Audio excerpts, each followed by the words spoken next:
Hello everyone, આ વિડીયોમાં આપણે પાયથનમાં ક્લાસીસ અને ઓબ્જેક્ટ્સ એના વિશે માઇનર ઇન્ટ્રોડક્શન મેળવીશું.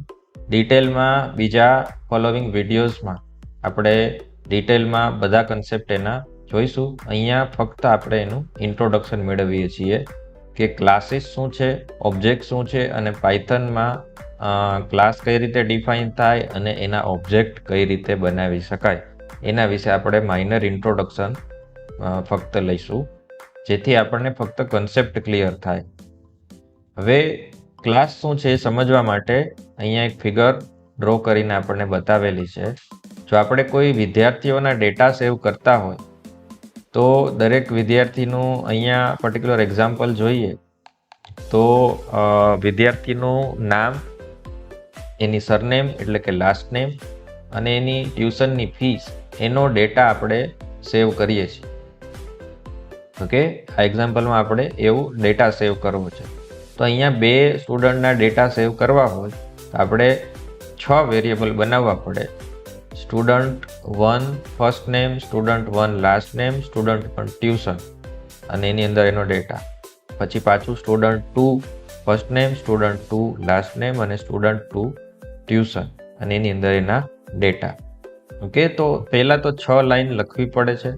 હવે આવી રીતે 10 વિદ્યાર્થી હોય તો આપણે 30 લાઈન લખવી પડે ફક્ત વેરિયેબલ ડિક્લેર કરવા માટે, એની અંદર ડેટા નાખવા માટે. પ્લસ જ્યારે પાછો એનો ઉપયોગ કરવાનો હોય ત્યારે પણ દરેક સ્ટુડન્ટ ના આઈડેન્ટિફાયર 1, 2 જે હોય એ આપણે આ બધા વેરિયેબલના નામની આગળ લખવા પડે, જે થોડું લખવાનું બર્ડન પણ વધારે તો અને કોડની લેન્થ પણ વધી જાય.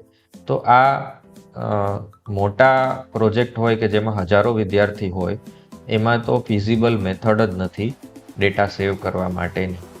એટલા માટે ડેટાને અરેન્જ કરીને વ્યવસ્થિત રીતે ગોઠવવા માટે પ્લસ તેમાં અલગ અલગ ઓપરેશન કરવા માટે પણ ક્લાસ અને ઓબ્જેક્ટની અરેન્જમેન્ટ ઉપયોગમાં લેવાય છે. તો હવે ક્વેશ્ચન થાય કે ભાઈ ક્લાસ શું છે? હવે ક્લાસ એ ક્લાસરૂમની વાત નથી થતી. ક્લાસ એ ડેટાનો પ્રકાર સૂચવે છે. ક્લાસ એટલે પ્રકાર. ઓકે, ક્લાસનો એક ગુજરાતી પ્રકાર પણ થાય છે. ઓકે, તો એ એક પ્રકાર સૂચવે છે. શેનો પ્રકાર? તો કે માહિતી અથવા ડેટા સેવ કરવાનો પ્રકાર કે જે આપણે બનાવીએ છીએ. સ્ટ્રિંગ છે, નંબર છે, એ બધા ડેટાના ટાઈપ છે એ આપણને લેંગ્વેજ દ્વારા બાય ડિફોલ્ટ આપવામાં આવે છે, જેને ફક્ત યુઝ કરવાના હોય છે. જ્યારે આપણે અહીંયા પોતાનો કોઈ ડેટા સેવ કરવાનો પ્રકાર, ડેટા ટાઈપ બનાવીએ છીએ, જે આપણને જ ખબર હોય કે આપણે કેવી રિક્વાયરમેન્ટ છે. આપણા આ પર્ટિક્યુલર કેસમાં ફર્સ્ટ નેમ, લાસ્ટ નેમ અને ટ્યુશનની ફી આપણે સેવ કરવી હતી. તો એ 3 વસ્તુ આપણે આપણા ડેટા ટાઈપમાં ડિફાઇન કરવી પડે, પછી એનો ઉપયોગ કરી શકાય. એક વખત ડેટા ટાઈપ બનાવી દો અને એને એક નામ આપી દો. આ પર્ટિક્યુલર કેસમાં એને સ્ટુડન્ટ નામ આપેલું છે, કારણ કે સ્ટુડન્ટનો ડેટા આપણે સેવ કરીએ છીએ એટલે સ્ટુડન્ટ નામ આપેલું છે. તો પછી એ સ્ટુડન્ટના આપણે વેરિયેબલ્સ ડિક્લેર કરી શકીએ. ડેટા ટાઈપ આપણી પાસે છે, સપોઝ સ્ટ્રિંગ હોય તો સ્ટ્રિંગના ડેટા ટાઈપના વેરિયેબલ બનાવીએ તો આપણે એને નામ એવું આપીએ str1, str2, str3. એવી રીતે અહીંયા સ્ટુડન્ટ કરીને ક્લાસ છે તો સ્ટુડન્ટના વેરિયેબલ્સ આપણે બનાવી શકીએ s1, s2, s3 એમ કરીને. અથવા અહીંયા student_1, student_2 એવું નામ લખ્યું છે એવી રીતે પણ લખી શકાય. પણ નાના નામ રાખીએ તો ટાઈપ કરવામાં ઇઝી રહે, એટલા માટે આપણે s1, s2 એવું લખીશું આપણા પ્રોગ્રામમાં. તો એ રીતે આપણે એના ઇન્સ્ટન્સીસ બનાવી શકીએ. ટેકનિકલી એને ઇન્સ્ટન્સ એવું કહેવાય. અને એના માટે વધુ ફેમસ કે પ્રચલિત એવો શબ્દ એ વેરિયેબલ કે ઇન્સ્ટન્સ માટે જે છે એ ઓબ્જેક્ટ છે. ઓકે, તો ક્લાસ બનાવીએ છીએ જેમાં ડેટા વ્યવસ્થિત ઓર્ગેનાઇઝ કરવાની ડેફિનેશન લખેલી હોય અને એનો જ્યાં ઉપયોગ કરીએ છીએ એને ઓબ્જેક્ટ કહેવામાં આવે છે. તો એના ઓબ્જેક્ટ આપણે ડિક્લેર કરીએ છીએ. જેટલા વિદ્યાર્થીનો ડેટા આપણે સેવ કરવાનો હોય એટલા ઓબ્જેક્ટ બનાવવા પડે.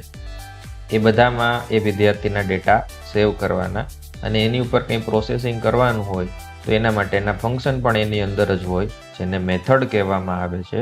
ક્લાસની અંદર જે ફંક્શન હોય એને મેથડ કહેવામાં આવે છે. તો એ મેથડ્સ પણ એમાં હોય અને એનાથી એની ઉપર પ્રોસેસિંગ થાય. તો હવે આપણે એક સિમ્પલ એક્ઝામ્પલ જોવું જોઈએ આ કન્સેપ્ટને સમજવા માટે કે કઈ રીતે આ 3 વેરિયેબલ છે એને આપણે પેક કરીને આપણો ડેટા ટાઈપ બનાવી શકીએ. ઓકે, અને એમાં કઈ રીતે ડેટા સેટ કરી શકીએ અને એ ડેટાનો ઉપયોગ કરી શકીએ. ઓકે, તો આપણે એક સિમ્પલ ક્લાસ બનાવીશું જેનું નામ સ્ટુડન્ટ હશે. એની અંદર ફર્સ્ટ નેમ, લાસ્ટ નેમ અને ટ્યુશન એ 3 વસ્તુ હશે. ઓકે, તો એના માટે આપણે પાયથનના એન્વાયરમેન્ટમાં જઈએ. અહીંયા એક ફાઇલ ઓલરેડી બનાવેલી છે. હવે ક્લાસ બનાવવો છે, આપણો ડેટા ટાઈપ બનાવવો છે, તો એના માટે કીવર્ડ યુઝ કરીશું ક્લાસ. જેમ ફંક્શન બનાવવા માટે def કીવર્ડ હતો, એવી રીતે ક્લાસ બનાવવા માટે ક્લાસ કીવર્ડ છે. પછી ક્લાસનું નામ લખવાનું. સિમ્પલ છે. ઓકે, સ્ટુડન્ટનો ક્લાસ હતો તો સ્ટુડન્ટ આપણે એનું નામ લખી નાખ્યું. હવે કોલન કરવાનું. હવે એન્ટર પ્રેસ કરો એટલે અહીંયા તમે ક્લાસની ડેફિનેશન બનાવી શકો છો. ઓકે, અહીંયા તમે ક્લાસની ડેફિનેશન બનાવી શકો છો. તો સૌથી પહેલાં સ્ટુડન્ટનો ડેટા સેટ કરવો છે, તો હું એક ફંક્શન બનાવીશ def કીવર્ડથી સેટ ડેટા.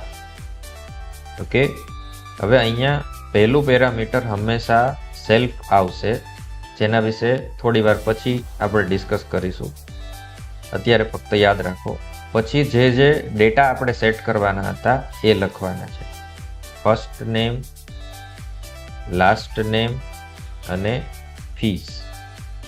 ઓકે, પછી કોલન કરીને ન્યૂ લાઇનમાં આવશું અને અહીંયા આપણે વેરિયેબલ સેટ કરવાના છે. સૌથી પહેલાં આપણે સેલ્ફ લખવાનું. સેલ્ફ એટલે આ ક્લાસની અંદરનું જે રેફરન્સ છે, એના ઓબ્જેક્ટ જે બને એ પોતે અહીંયાના લોકલ વેરિયેબલ છે એમ કહી શકાય. તો self dot first name is equal to first name એવું આપણે લખીએ એટલે અહીંયા એક લોકલ વેરિયેબલ બનશે ઓબ્જેક્ટ પૂરતો, જેનું નામ ફર્સ્ટ નેમ રહેશે. એની અંદર ઇનપુટમાં જે ડેટા આપણે આવ્યો હતો ફર્સ્ટ નેમમાં એ આપણે સેટ કરીશું. અહીંયા ફર્સ્ટ નેમની બદલે બીજું કંઈ પણ લખી શકાય. ઓકે, તો self dot last name is equal to last name second variable set કરીએ છીએ, અને self dot fees is equal to fees. આટલું થયું. તો આ રીતે આપણે ડેટાને સેટ કરી શકીએ છીએ. હવે ડેટાને પ્રિન્ટ કરવાની વાત છે, તો એના માટે એક અલગ ફંક્શન બનાવીશું, પ્રિન્ટ ડેટા. અહીંયા પણ સેલ્ફ બાય ડિફોલ્ટ લખવાનું રહેશે અને નીચે ડેટાને આપણે પ્રિન્ટ કરીએ છીએ. હવે કઈ રીતે પ્રિન્ટ કરીએ છીએ? First name colon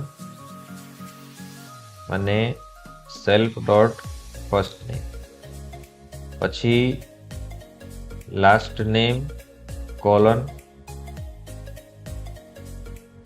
self dot last name. Okay, fees print નથી કરવી અત્યારે, અને અહીંયા આપણે પ્રિન્ટ ડેટાની બદલે પ્રિન્ટ ફૂલ નેમ એવું ફંક્શનનું નામ આપીએ છીએ, કારણ કે ફૂલ નેમ પ્રિન્ટ કરે છે. ઓકે, ફૂલ નેમ માટે પછી આપણે આ બધું રાખવાની જરૂર નથી, ને ફર્સ્ટ નેમ લાસ્ટ નેમ ખાલી પ્રિન્ટ કરીએ તો ચાલે આ ફંક્શન માટે. તો આપણે અહીંયા એક ક્લાસ બનાવીએ છીએ, એમાં ડેટા સેટ કરીએ છીએ. ઓકે, અને એને પ્રિન્ટ કરતા શીખ્યું. બરાબર છે. હવે એનો ઉપયોગ એકચ્યુઅલી કરવાનો છે, અધરવાઇઝ કંઈ આઉટપુટ આવશે નહીં. અત્યારે આપણે ખાલી ડેટા કઈ રીતે હેન્ડલ થાય એના માટેની અરેન્જમેન્ટ બનાવેલી છે, ડેટાને એકચ્યુઅલી હેન્ડલ કરતા નથી. ઓકે, તો અહીંયા આપણે રન કરીએ તો કંઈ આઉટપુટ આવશે નહીં.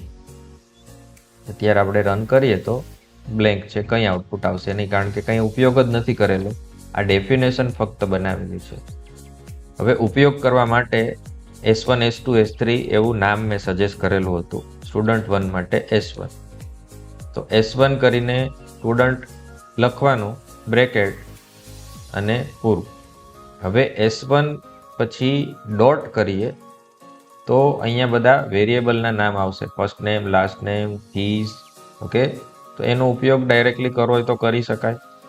ઓકે, ફર્સ્ટ નેમ કરીને ફર્સ્ટ નેમ આપણે સેટ કરીએ મનોજ, અથવા આપણી પાસે એક ફંક્શન બનાવેલું ઉપર છે જ આ જગ્યાએ સેટ ડેટા કરી, તો સેટ ડેટા એવું લખીશું. અહીંયા સજેશનમાં આવે છે ફર્સ્ટ નેમ, લાસ્ટ નેમ અને ફીઝ. એના ડેટા ટાઈપ અહીંયા એની એવું લખેલું છે, એની બદલે સ્ટ્રિંગ કે એવું લખવું હોય તો આપણે કરી શકાય, પણ અત્યારે આપણે એ નહીં કરીએ. આપણે આપણી રીતે સમજીને ત્યાં સ્ટ્રિંગ ડેટા ટાઈપ જ આપીશું. તો અહીંયા હું ફર્સ્ટ નેમમાં મનોજ લખીશ, પછી સરનેમમાં વર્મા અને ફીસ છે એમાં 10,000 એવું હું લખીશ. તો આ ડેટા સેટ થઈ ગયો. હજી રન કરીએ તો આઉટપુટ કંઈ આવશે નહીં, કારણ કે ડેટા સેટ કરેલો છે, પ્રિન્ટ નથી કરેલો. તો પ્રિન્ટ કરવા માટે આપણે પાછું એક સરસ ફંક્શન બનાવેલું હતું, પ્રિન્ટ ફૂલ નેમ. ઓકે, તો એનો ઉપયોગ કરીએ. કોપી, પેસ્ટ, બ્રેકેટ, સેવ અને રન કરો તો હવે આઉટપુટ આપણને મળવું જોઈએ. ઓકે, શું એરર આવે છે? S2 is not defined. Did you mean S1? S2, okay, S2 લખાઈ ગયું છે. અહીંયા 1 આવે બીકોઝ આપણે 1 નો જ ઉપયોગ કરીએ છીએ. 1 ડિફાઇન કર્યું, 1 માં ડેટા સેટ કર્યો, 1 ને પ્રિન્ટ કરીએ છીએ. તો હવે રન કરો. ઓકે, પ્રિન્ટ એફ લખવાનું નહોતું, અહીંયા પ્રિન્ટ આવે. પાયથનમાં એફ નથી લખવાનો હોતો. તો અહીંયા મનોજ વર્મા આપણને સ્ક્રીન પર દેખાય છે. ફરીથી રન કરીએ તો સ્ક્રીન પર મનોજ વર્મા આખું નામ પ્રિન્ટ થયેલું દેખાય છે, જે અહીંયા ડિફાઇન કરેલું છે, જેનો ઉપયોગ આપણે આ જગ્યાએ કરીએ છીએ. તો અહીંયા ક્લાસમાં જે ફંક્શન આપણે બનાવીએ કે જે મેથડ્સ આપણે બનાવીએ એનો ઉપયોગ કરવા માટે પહેલાં એક ઓબ્જેક્ટ બનાવવો પડે કે જે અહીંયા S1 નામથી બનાવેલો છે. એ ઓબ્જેક્ટમાં ડેટા નાખવો પડે, પછી એનો ઉપયોગ કરી શકાય આ બધી મેથડ્સનો, કે જે એ ડેટા ઉપર પ્રોસેસિંગ કરે છે. અહીંયા મનોજ અને વર્મા ડેટા સેવ થયા અને પછી આખું નામ મનોજ સ્પેસ વર્મા એવું આપણે આનાથી પ્રિન્ટ કર્યું. નાનકડું ટાસ્ક કર્યું છે, કંઈ મોટું કામ નથી કર્યું, પણ આ એક એક્ઝામ્પલ છે સ્ટાર્ટિંગ માટે, સમજવા માટે. એટલા માટે કંઈ કોમ્પ્લિકેટેડ ટાસ્ક નથી કર્યું. આને કેપિટલ સ્મોલમાં કન્વર્ટ કરી શકાય, એવા ઘણા કામ કરી શકાય કે ભાઈ વી છે સ્મોલ થઈ ગયો, નામમાં વી કેપિટલ હોય તો એને કેમલ કેસમાં કન્વર્ટ કરવું હોય તો કરી શકાય, અને વ્યવસ્થિત પ્રિન્ટ કરવું હોય તો કરી શકાય. વધારાની સ્પેસ આવી ગઈ હોય તો એને કાઢી શકાય. તો એ રીતે પ્રોસેસિંગનું હાઈ લેવલનું એક્ઝામ્પલ પણ આપણે લઈ શકત, પણ અત્યારે એની જરૂર નથી. અત્યારે સમજવા પૂરતું નાનકડું ટાસ્ક આપણે કરેલું છે કે આખું નામ પ્રિન્ટ કરીએ છીએ. હવે વેરિયેબલને ઇન્ડિવિડ્યુઅલી એક્સેસ કરવા હોય તો પણ કરી શકાય. આ ફંક્શન આપણે કાઢી નાખીએ અને પ્રિન્ટ ફંક્શન અહીંયા મૂકીએ અને S1 dot first name, okay, એવું આપણે પ્રિન્ટ કરીએ તો ફક્ત મનોજ સ્ક્રીન પર આવશે, દેખાય છે અહીંયા. ઓકે, તો આ રીતે ક્લાસની ઓબ્જેક્ટ જે છે S1 એની અંદર રહેલા વેરિયેબલને ડોટ ઓપરેટરથી આપણે ઉપયોગમાં લઈ શકીએ છીએ. ઓકે, તો આ રીતે ઇન્ડિવિડ્યુઅલી પણ વેરિયેબલ એક્સેસ કરવા હોય તો કરી શકાય છે. ઓકે, હવે સેલ્ફની વાત હતી. સેલ્ફ શું છે? તો કે જ્યારે કોઈ પણ ઓબ્જેક્ટની અંદર જે મેથડ છે એ રન થાય તો આ બધા ઇનપુટ પેરામીટરની સાથે સૌથી પહેલાં એ ઓબ્જેક્ટ S1 એનો રેફરન્સ અહીંયા ઇન્હેરન્ટલી પાસ થતો હોય છે. ઓકે, એટલે કે અહીંયા S1 લખેલું છે એવું સમજવાનું. હવે અહીંયા S1 લખેલું છે તો એનો એક રેફરન્સ પાસ થાય છે, જેને અહીંયા રિસીવ કરવો પડે. તો અહીંયા એને આપણે રિસીવ કરેલો છે સેલ્ફ નામથી. તો અહીંયા જે S1 છે એનું નામ આ જગ્યાએ સેલ્ફ છે. પછી અહીંયા શું લખ્યું છે? Self dot first name. તો એને વાંચવાનું હવે આપણા કેસમાં S1 ડોટ ફર્સ્ટ નેમ. એટલા માટે જ્યારે આપણે પ્રિન્ટ કરીએ છીએ print S1 dot first name, ત્યારે આ વેરિયેબલ જે સેટ થયો હોય છે એ મનોજ પ્રિન્ટ થાય છે. ઓકે, તો આ દર વખતે ઇન્હેરન્ટલી પાસ થાય જ છે, એટલે લખવાની જરૂર હોતી નથી, એટલે લખાતું નથી, આવી રીતે હોય છે. પણ ત્યાં પાસ તો થાય છે, જેને અહીંયા રિસીવ કરવું પડે. તો અહીંયા સેલ્ફ આપણે એટલા માટે લખીએ છીએ. સેલ્ફની બદલે કંઈ પણ લખી શકાય. એસ અથવા ધીસ લખવું હોય તો ધીસ લખી શકાય. ધીસ લખવાની ટેવ હોય તો બીજી લેંગ્વેજમાં ધીસ લખતા હોય છે. ઓકે, બીજો કોઈ કીવર્ડ લખવો હોય તો પણ લખી શકો તમે. એને રિપ્રેઝેન્ટ કરવા માટે કોઈ પણ શબ્દ વાપરી શકો છો. તો એબીસી લખવું હોય તો એબીસી એ ચાલે. પણ સેલ્ફની કન્વેન્શન પડી ગયું છે સેલ્ફનું પાયથનમાં, એટલા માટે સેલ્ફ લખીએ તો બીજા ડેવલપર આપણો કોડ જોવે તો કંઈ કન્ફ્યુઝન ક્રિએટ ના થાય.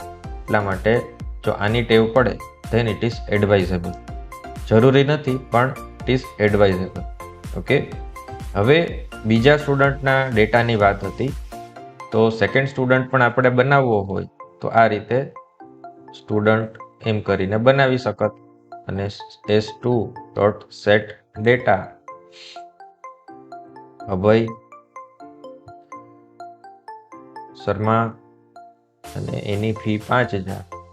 ઓકે, તો અહીંયા S1 ડોટ પ્રિન્ટ ફૂલ નેમ છે, એવી રીતે હવે હું S2 ડોટ પ્રિન્ટ ફૂલ નેમ કરું તો પહેલા સ્ટુડન્ટનું આખું નામ પ્રિન્ટ થવું જોઈએ, પછી સેકન્ડ સ્ટુડન્ટનું આખું નામ પ્રિન્ટ થવું જોઈએ. ઓકે, તો મનોજ વર્મા અને અભય શર્મા આખા નામ પ્રિન્ટ થાય છે, પણ એનું ફંક્શન આપણે એક જ વખત ડિફાઇન કર્યું છે. તો આવી રીતે ઓબ્જેક્ટ બનાવવાથી, સપોઝ કે અહીંયા બે ઓબ્જેક્ટની બદલે 10 સ્ટુડન્ટના ડેટા છે, તો 10 વખત હું ખાલી પ્રિન્ટ ફૂલ નેમ લખીશ. એની અંદરનો કોડ એક વખત અહીંયા ક્લાસમાં ડિફાઇન થઈ ગયો છે, પછી એનો વારંવાર ઉપયોગ કરવાનો જ રહે છે. એઝ એ રિવિઝન, ક્લાસમાં ડેટા હોય છે અને ફંક્શન હોય છે કે જે એની ઉપર પ્રોસેસિંગ કરે છે. બંને વસ્તુને બાઇન્ડ કરીને એ એક નામ આપે છે. એ નામનો ઉપયોગ કરીને આપણે વેરિયેબલ ડિક્લેર કરી શકીએ છીએ, જેને ઓબ્જેક્ટ કહેવામાં આવે છે. ઓબ્જેક્ટ બનાવી લીધા પછી એમાં ડેટા સેટ કરી શકાય છે અથવા એને પ્રોસેસ કરીને પ્રિન્ટ કરી શકાય છે. એના માટેના ફંક્શન બનાવીને એને આપણે એ પ્રોસેસિંગ કરાવી શકીએ છીએ. અથવા ઓબ્જેક્ટનું નામ અને જે વેરિયેબલનું નામ છે એ ટાઈપ કરીને પણ આપણે એમાં ડેટા સેટ અને રિટ્રાઈવ કરી શકીએ છીએ.